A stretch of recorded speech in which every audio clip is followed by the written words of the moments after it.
saying hello to the neighbors on a fine weekend morning, then setting up the shop to work on a simple and easy project. What better way to spend a couple of hours on a Saturday? None, I says. Let's see what I've got that'll work for this.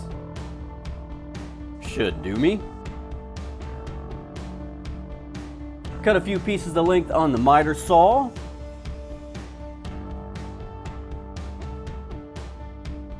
Then I'll make everything uniform by sending all the pieces through the thickness planer just a few times. This project was a design plan that I had already put on my website a few weeks back, simplyeasydiy.com. In it, I will have a materials and cut list just for you, so head over there and check it out along with a whole slew of other DIY projects. After I planed these boards down, they ended up being right around 5/8 of an inch or so thick, so I'm going to laminate 2 of them just to give me a thicker, stronger, and more supportive back piece.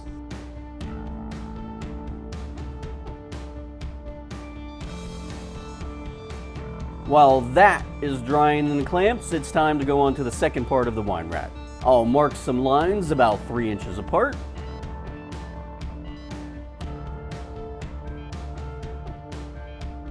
Then a cross mark centered on the board. That way I come off with something that looks a little bit like this. Now it's over to my drill press with a 1 1/4 inch Forstner bit, or roundabouts that size, and drill out some material.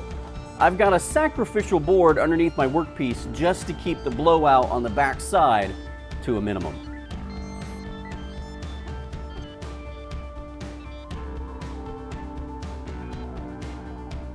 A 1/4 inch round over bit in my router table, that's going to smooth out any rough edges.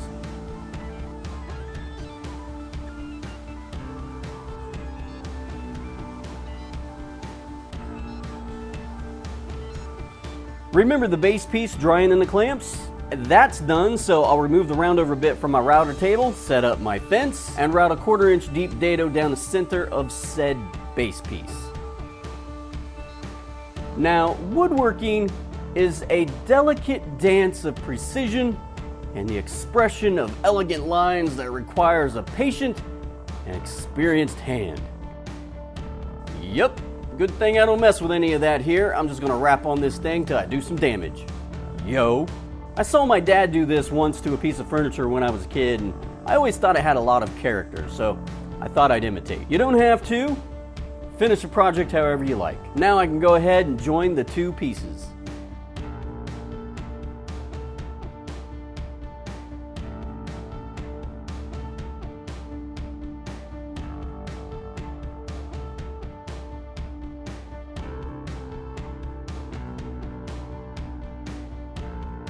I give a few tips on storing wines over on my website, simplyeasydiy.com.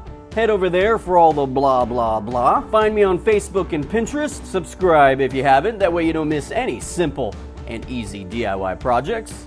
Until then.